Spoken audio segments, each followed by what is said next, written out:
Welcome. In this video, I'll show you how to export SVG to Adobe Illustrator from Penpot. Okay, so first up, go ahead and use Penpot's built-in export for individual assets, or the whole page is SVG.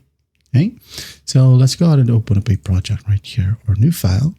Now let's say I'm going to go ahead and download this one. Okay, now I'm just going to click on it and make sure that it is highlighted. Now we have the export button right here. Click on the plus sign.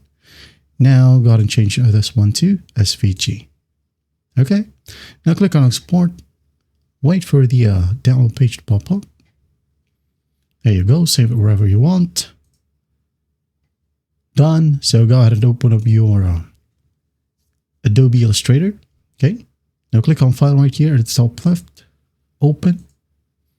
Now go ahead and find the downloaded SVG file. Click on open.